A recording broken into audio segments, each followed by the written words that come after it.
You know who I am?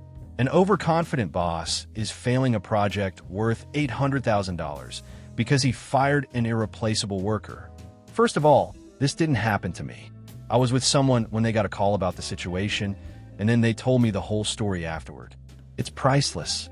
All names have been changed to protect privacy and confidentiality. To understand this story, it's important to know that in the UK, there's a system for preserving old and significant buildings. If a building is of historical value, it's called a listed building, and the rules around its restoration or maintenance are very strict. I'll have to be vague with some descriptions, so the people involved can't be easily identified. My friend David specializes in a very niche area of construction. He works on the repair and restoration of buildings using a very old method of construction that hasn't been commonly used in centuries. All of his projects involve listed buildings. This job was for a Grade I listed building. That grade means the structure is of the highest cultural value and considered a major part of national heritage. General construction was being handled by a main contractor, a company called ACC Limited. But one part of the work was highly specialized. The contractor's managers didn't know who could do the job, so the architect gave them a list of qualified specialists. They picked my friend David because he was available to start sooner than the others. On the 5th day of work, the owner of ACC Ltd, the main contractor, showed up on site. He came in loud and full of himself, acting like a shouting windbag around David. David just kept doing his job and ignored him. The shouting windbag ordered one of the carpenters to bring him coffee. The carpenter left.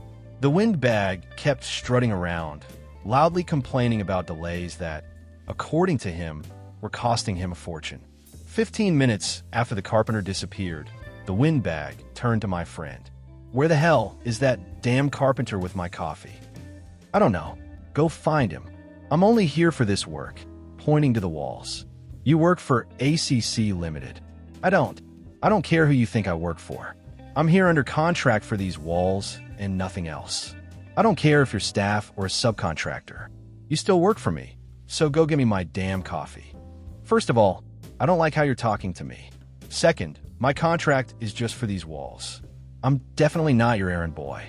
Oh, you don't like how I talk to you? Yeah? Who are you subcontracted to? Nobody. I'm self-employed. I work alone. Fucking laborer. And you dare speak to me like that? Do you even know who I am? Yup. You know what? You're fired. Get the hell off my site right now. Okay, put it in writing. Get lost. Just get the fuck off my site. David pulled out his phone and started recording. Okay, I'll leave. I just need confirmation that you told me to go. The shouting windbag grabbed David's arm with the phone and yelled into it. Get off the site, you stupid idiot. You're fired. If you're still here in 10 minutes, I'll throw you out myself. Okay, no problem. He packed up all his tools and left. As he was walking off the site, he was met by the site manager, who, ironically, was carrying the coffee for the boss, and jokingly said, "Leaving already, Dave? So early? Bloody part-timers." "Nah, your boss just fired me. Our contract's finished." "Sorry, mate." No, wait. I'll sort this out. Please wait, please." David left. The site manager was horrified because he knew something the shouting windbag didn't. Only 7 people in the UK were qualified to do this work. All of them had long waiting lists. David was the only one currently available. By the time David got home, he had 12 missed calls. That was 2 days ago. He hasn't worked since. David said he would return, but only on the condition that he's paid for the missed days and the boss apologizes in person. I met up with David while the site manager was calling him to say the boss apologizes, but he's currently abroad, so he can't do in person. David also told me he called the other specialists to give them a heads up, but they had all already been called the next day, begged to take the job. None accepted. They were all fully booked. David also informed the architect to warn him. In these situations, some shady contractors try to cut corners and do the work improperly. David is standing firm. Payment for the lost days, plus a personal apology. He's confident he'll get it. I told him I'd pay anything just to see that apology in person. Then the site manager called again, this time to say the shouting windbag had ordered him to threaten legal action if David didn't return to finish the work. The site manager was deeply embarrassed and apologized. David reminded them that he didn't leave of his own accord, and he had proof that he was fired. The site manager called again and said that the loudmouth blowhard would apologize in person on Friday. Could David start work tomorrow? David said no. After the threat of a lawsuit, the conditions changed. A personal apology before any work resumes. Additional payment for the missed days. Full payment for the contract in advance before work starts. All of this must happen by Thursday. That's the last day he can start and still finish before his next project. If he works through the weekend, he'll just about have enough time. I asked him why he wasn't demanding a huge bonus for having to deal with such a jerk. He replied that it looks bad to exploit a situation where a company is under pressure. That's not how it's done. Seems like one of my friends is an 18th century gentleman. And a small clarification, I misunderstood David when he said only 7 people could do the job. He meant 7 other companies besides himself. They're small firms, so according to him, there are probably around 20 people in total who can do this kind of work. Still a small number, just not as comically small as 7. Apologies for the confusion. Unfortunately, it looks like there won't be an apology. David found out that the blame for failing to properly inform the loudmouth in advance was placed on the site manager, and he was fired. David contacted the operations director at ACC Ltd, the loudmouth's right-hand man, and told him that the apology was no longer necessary, as he would not be returning to the job. The operations director apologized for everything and offered to generously renegotiate the payment. David told him that the only reason he had considered coming back was out of personal respect for the now former site manager. Since he's gone, David sees no reason to return.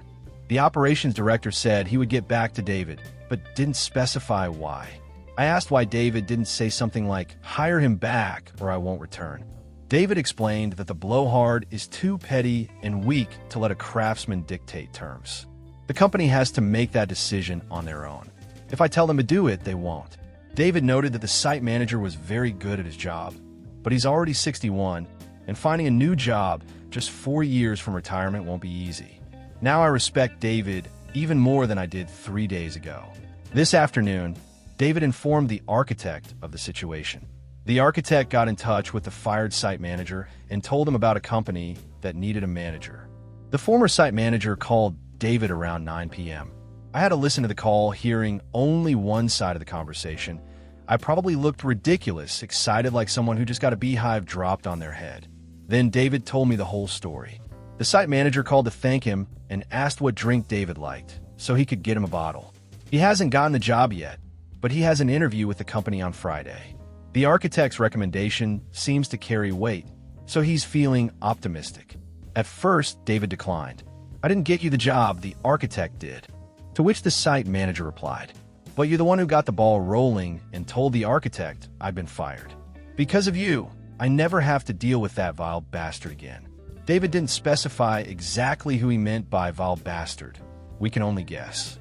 David said his favorite drink is Carta Gold Reserve whiskey, but he'll only accept a bottle under 2 conditions. The site manager gets the new job, and he comes over and shares the Carta with David.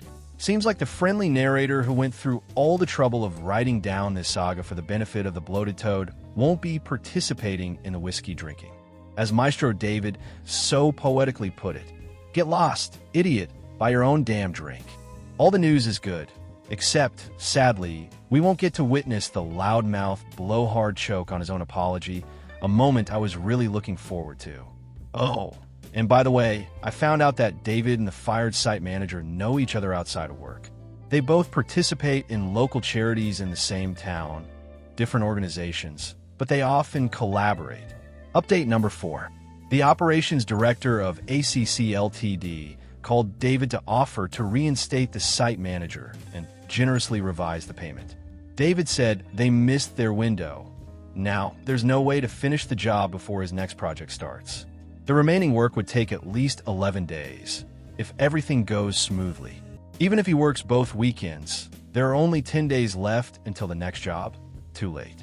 Oh, how I wish I could be a fly on the wall when they tell the blowhard that news. Many people ask what David actually does.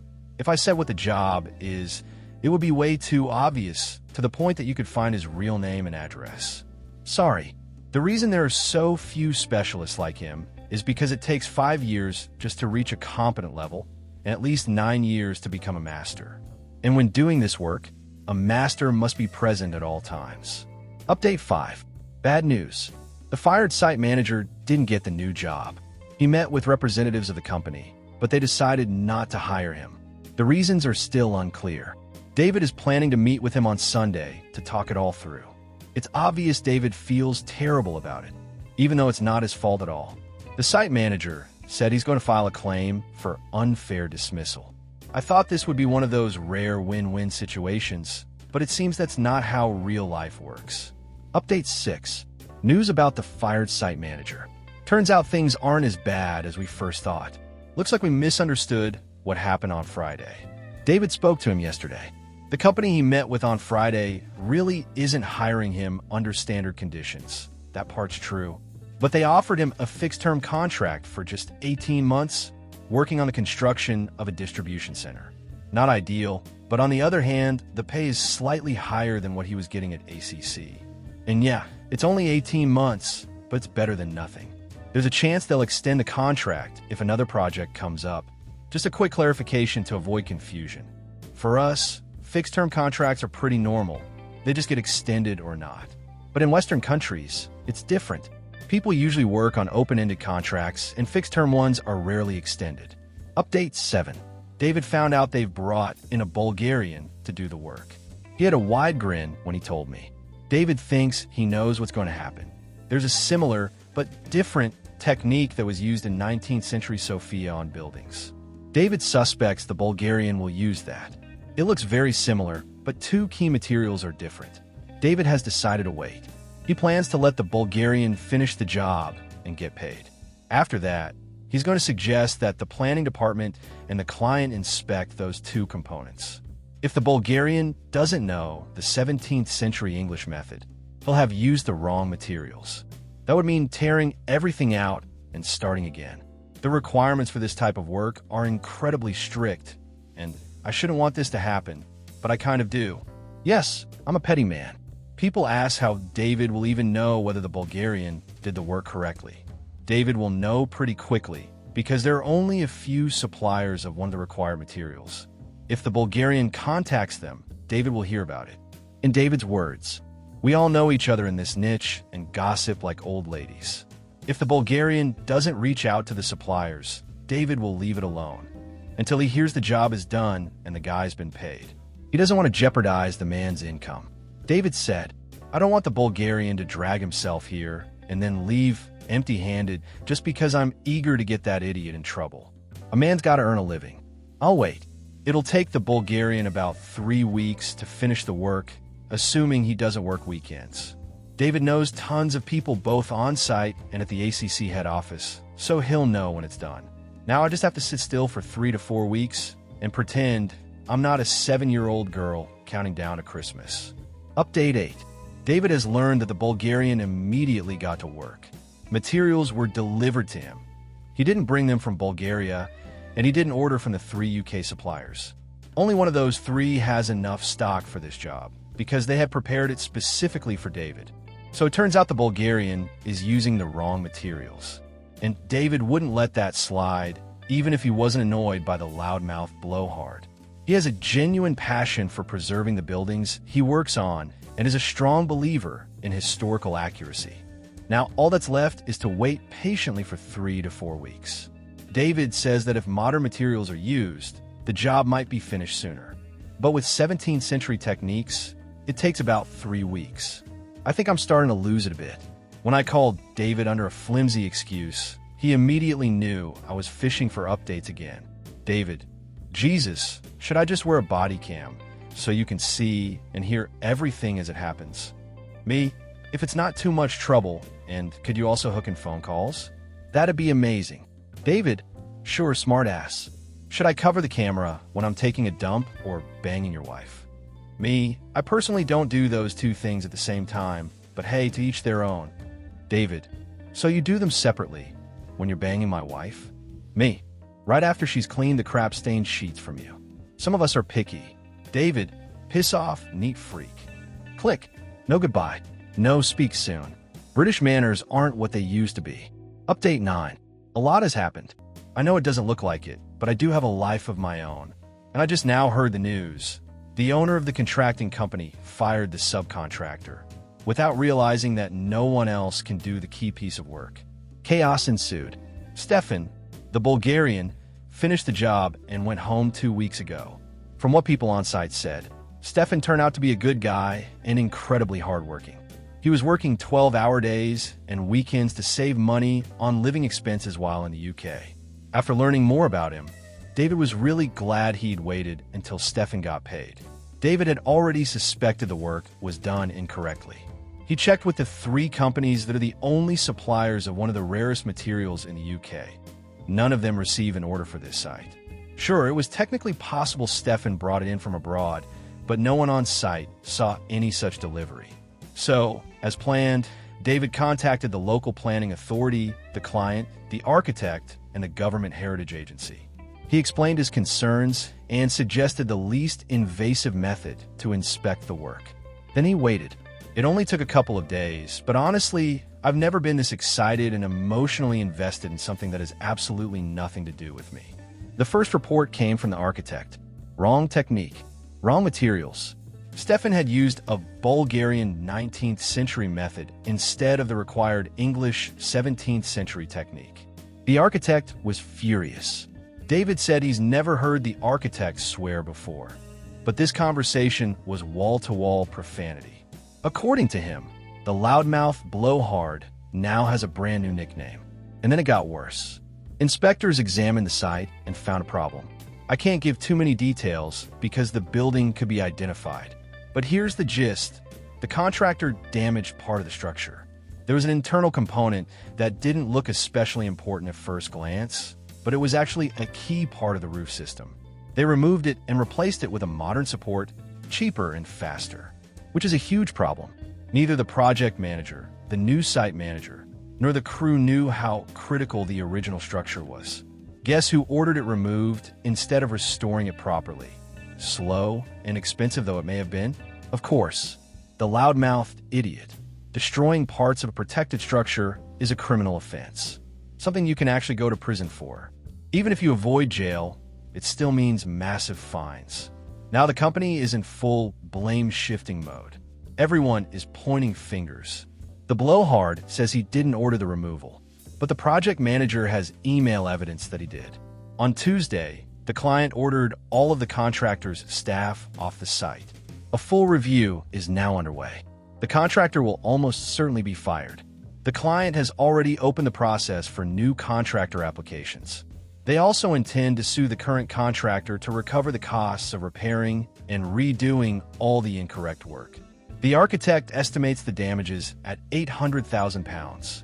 The local planning department sent a letter outlining what was done wrong and stating their intent to conduct a full inspection. They also mentioned that criminal charges are a possibility, depending on what the inspection reveals. Reportedly, the same day that letter arrived, the blowhard ran straight to the lawyers. Within an hour of the letter making the rounds, 3 different people at ACCI called David. Now we wait for 2 key things. The client's inspection. If it confirms that ACCI caused damage to the protected building, the client can legally terminate the contract. ACCI wouldn't get paid and would be on the hook for massive repair costs. The Heritage Authority's inspection. If they confirm that elements of historical significance were destroyed, they may initiate criminal proceedings against ACCI and the person who gave the orders. David is genuinely upset. The internal timber structure that was removed? Irreplaceable. As he put it, that would did its job for 400 years, until this bloody idiot came along. Now it's gone, and it'll never come back. He looked truly heartbroken. I'd bet good money the blowhard is now seriously regretting not making his own coffee that day. Correction and apology. Apologies, I made a mistake. The letter to ACCI did not include a threat of prosecution. It simply informed them of the planning department's intent to send a specialist to examine the site, especially the areas that were modified. Obviously, if charges do come, it'll be a long process. I'm sincerely sorry for jumping the gun. Like a lot of others, I was a little too quick to grab the pitchfork and expect the worst. Hearing what you want to hear, mixed with a round of broken telephone, meant that by the time the story reached David, it sounded way more serious and way bigger than it really was. The loudmouthed idiot might still face charges someday, but if that happens, it'll be in 6 months, not 6 days. This is already the second correction since the story began. I promise to be more careful with future updates. This was my mistake, not David's. He did warn me. Not everything that goes into your ears needs to come flying out of your mouth. You're too eager to feed the crowd. People may see you as a prophet, but that won't last if you keep talking crap. He's right as always. Annoyingly, always right. Requested info. A few people asked what happened to the first site manager, the one who got fired. I couldn't say until tonight. Me, David, the site manager, and 2 others met up at the pub. Turns out, he did land a new job. ACCI paid him a settlement instead of the 3 months notice. He also had 12 days of unused vacation, so in total, he got the equivalent of 3.5 months' pay in one lump sum. And they let him keep the company car for 3 months. When they fired me, I was shaking like a wet dog. But my wife reminded me I could access my early retirement, and how much I hate this company, especially that sneaky little prick. Then the architect called about the distribution center job, and he stopped worrying. Now he's got a relaxed Christmas ahead, and he'll start his new job afterwards, with a slightly higher salary. The only catch is, it's a fixed 18-month contract. Chances are good they'll keep him if new projects come in, but no guarantees. He originally planned to sue the loudmouth for unfair dismissal. Now he can't, because he's not financially worse off. Sure, I'm happy they're bleeding money, but I was looking forward to kicking that bastard's arse in court. He's using his free time to build a new sleigh and reindeer figures. Yep, a sleigh. It'll be mounted on a truck. His little crew goes around town dressed as elves, snowmen, and Santa, blasting carols and collecting for charity. I've been roped into it more than once. He brought David the bottle of whiskey he'd promised.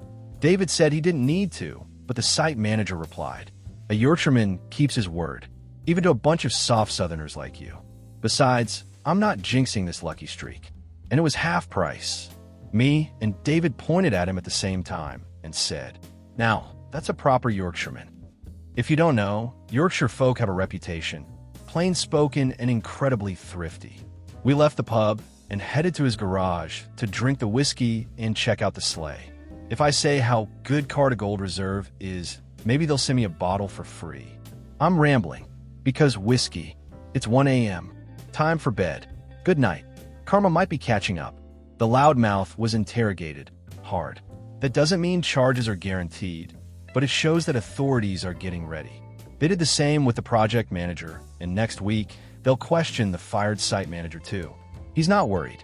The roof supports were removed after he was gone. He's sure that if he'd still been there when it happened, the blowhard would have tried to pin it all on him. As he put it, that cowardly little hunchbacked shit weasel would have thrown me under the bus to save his own skin. Luckily, the project manager has email evidence that the order came directly from the loudmouth.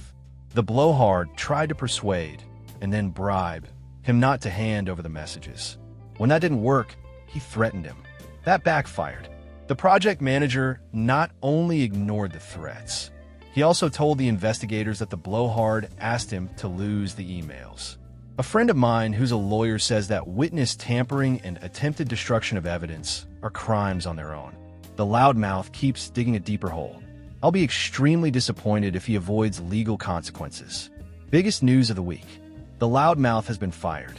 David heard it yesterday from 4 different ACCI employees. None of them could wait to tell him. The conversation went something like this. Me, how the hell is that even possible? You can't fire the owner. Did he look in the mirror and say, "You're as useful as tomatoes in space. You're fired." David, no. You know how he inherited the company from his dad and uncle? Me, yeah. David, well, his brother and cousin own shares too. Together, they hold over 50%. So they fired him. According to Louise, the finance manager, they're in full panic mode right now. They were happy to leave the loud blowhard in charge while the business was making money.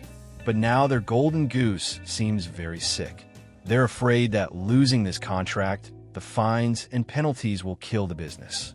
That's why they're trying to convince the client, the building owner, to hire ACC again to finish the job. Part of this plan involves convincing the owner that the loud blowhard will never have anything to do with the company again. Obviously, they want to throw him under the bus. Louise said that when the loud blowhard was fired, he screamed and threatened revenge. He had to be escorted out of the office.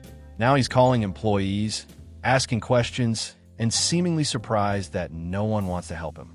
According to Louise, he really thinks the employees love him and want to be loyal to him. She said, "This guy lives in some otherworldly reality." Me?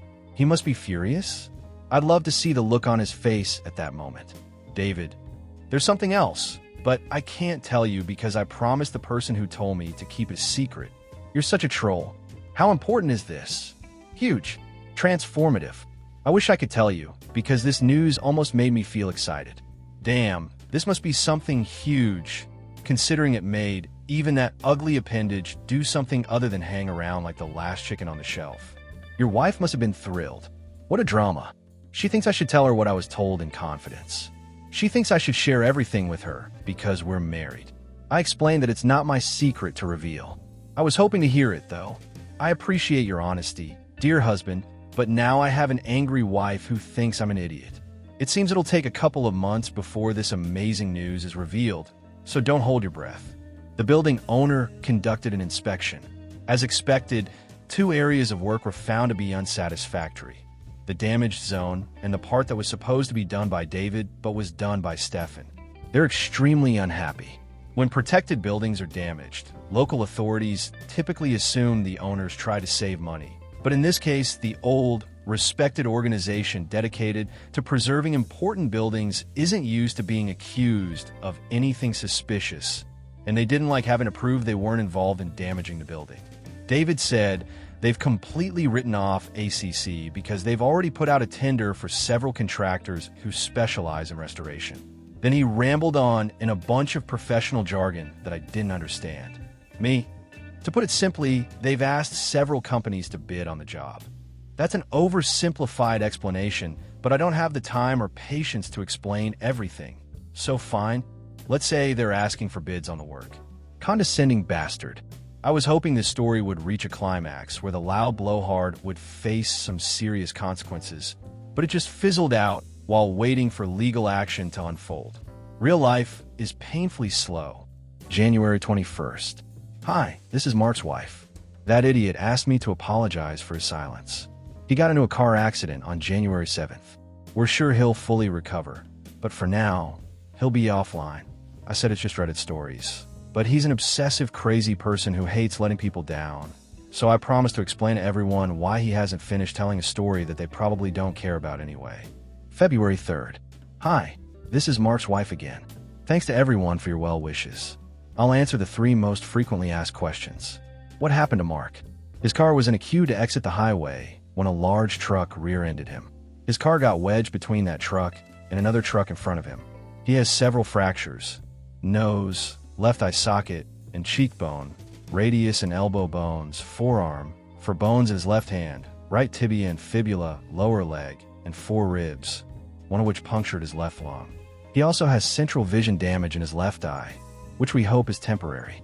The tendons in his right hand are damaged and will require another surgery. He has a lot of cuts, with a total of 112 stitches. It looks bad, but there's a chance he'll recover without any permanent damage. If it had been me, I wouldn't have handled it, but Mark has always been incredibly tough since I've known him. When I first arrived at the hospital and saw him lying in bed with wires and tubes, unable to speak, I was in despair. But he made me laugh within minutes. He always knows what to say. Right now, his biggest concern is not being able to use his hands. When will he update the story? It might take some time. I could ask his friend, whom he calls David, to update it, but I'm sure I can't tell the story the way Mark does. Obviously, I'm biased, but I think Mark is the funniest person I've ever met. When he and David start talking, I'll laugh until I cry. Right now, I told him to forget everything except for recovery, but if it starts bothering him, I offer to play secretary, and he could dictate the story to me. I know he'll finish it. He always finishes what he starts.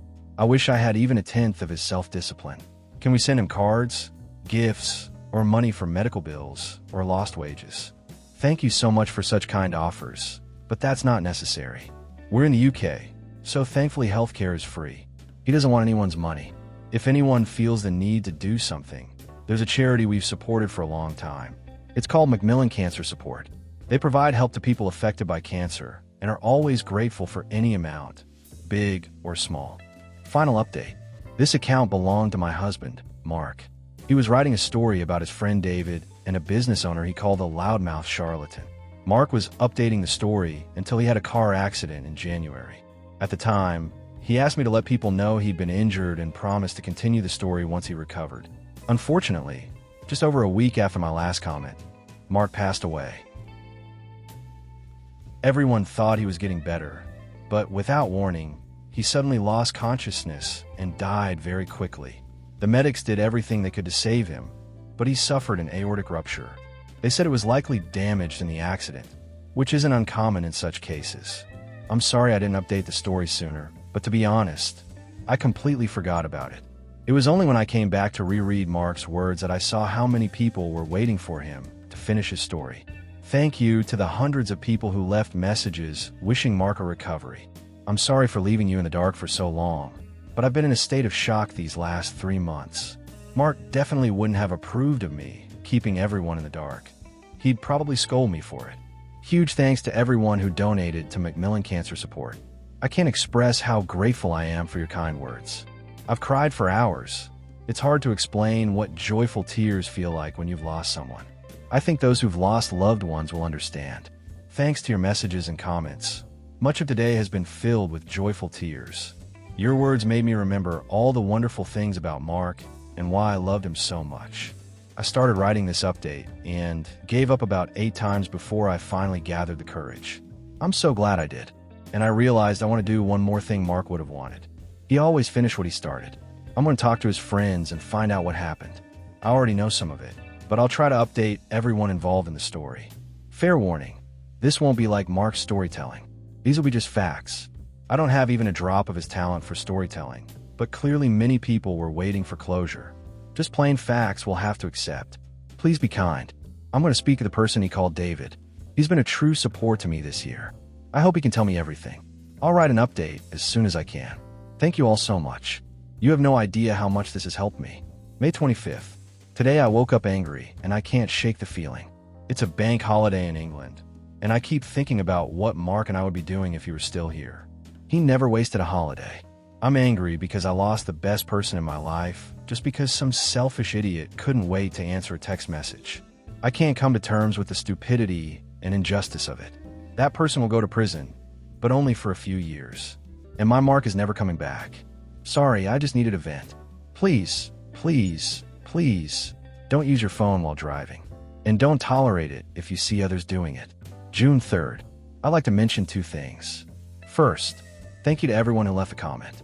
Your wonderful words about Mark lifted my spirits. I didn't expect this kind of reaction, which is why it took me so long to say Mark was gone. But you helped me. Even when your words were so moving that I cried again, which happened dozens of times while reading your beautiful messages. Second, I want to apologize for not replying to every comment yet. Some days I feel like I could talk about Mark all day. Other days I can't even think about him without breaking down. If I haven't replied to your comment, it doesn't mean I didn't read it. I read every single one, but sometimes I was just in too bad a state to respond. But I will eventually reply to everyone, just like I did with the thank you cards after his funeral. Finishing what I started is one of the many good habits I picked up from Mark. How I wish I could hear him call me love in Welsh again. July 27th, 3 a.m. I can't sleep again, and it occurred to me that I could finally update this story. What happened to the people Mark wrote about? These would just be facts. The site manager. He began working, as planned, on a new construction project for a distribution center. Mark had already mentioned that both the site manager and David were unhappy about the fact that the contract was fixed for 18 months and that he was classed as self-employed.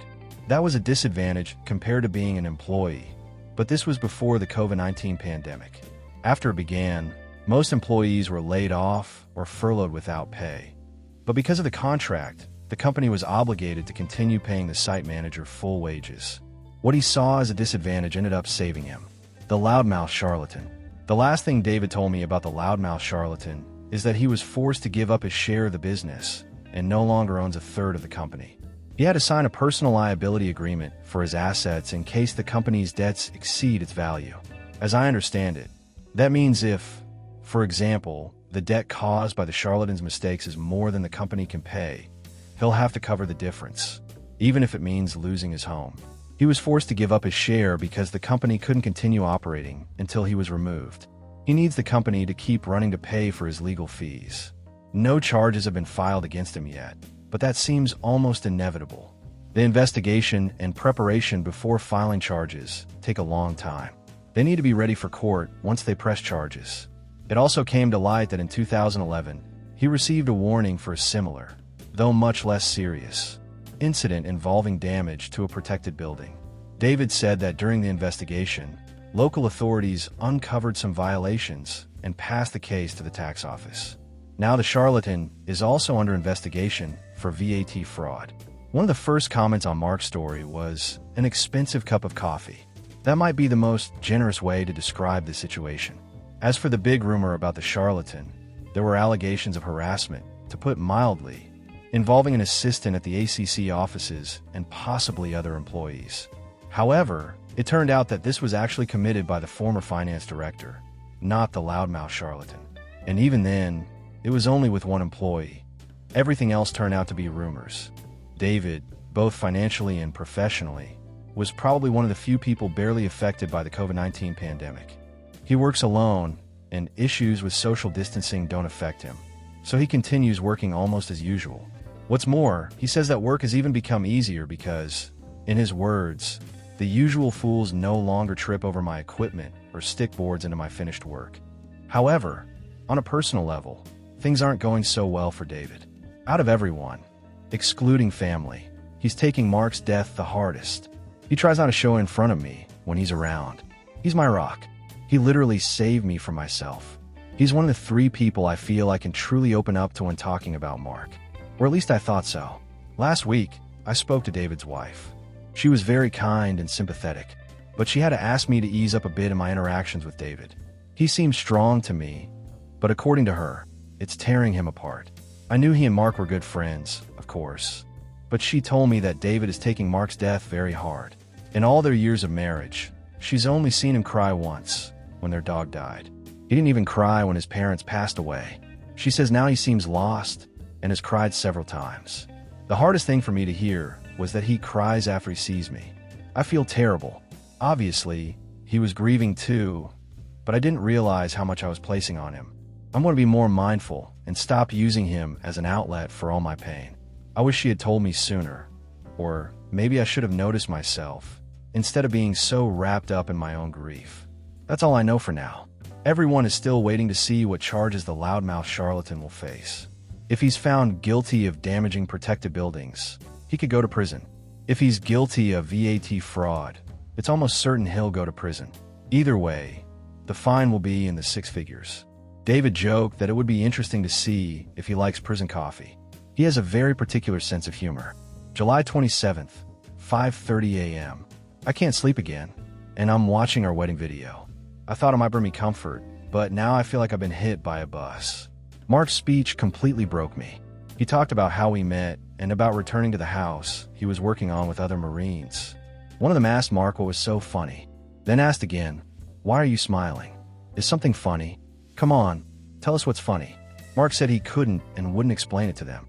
He just couldn't stop smiling every time he thought about our date. He said that's how he felt every time he thought of me.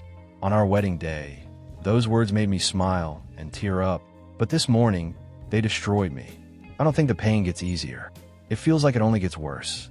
I can't handle it. I feel inside me, and I can't stop it. All I can think is, if I can't have him back, I wish I had been in that car with him. He was an atheist, and always said, "This is all the time you've got, so don't you dare waste it." So he wouldn't approve if I hurt myself, which means I can't do that. But it's just impossible to live with this kind of pain. I just wanted to stop. I'm sorry I keep doing this. I'm afraid to say these things to people I know because they'd worry. Writing here feels like shouting into a diary. I'm sorry to everyone. I'll try to pull myself together, but I miss him so much, and I can't stop this pain. I don't know what to do. August 31st. Yesterday was our anniversary. I was afraid of that day, but when it arrived, it felt empty. I watched our wedding video. I cried. I answered a few messages. And then I suddenly realized that all the happiness I ever experienced in my life has already happened and is over. Everything I try to do in the future will be overshadowed by one thought. Mark should be here, but he's not. From now on, everything until the end will just be existing, just breathing and watching the days go by. It all feels so meaningless without Mark. I don't know if I can keep writing. Thank you to everyone who offered their help. You are wonderful people. Hold on to your loved ones like you might lose them tomorrow. Don't be like me, thinking you can live in your little paradise bubble forever. Some careless idiot can take everything you love in an instant, leaving you with nothing but emptiness ahead. Goodbye.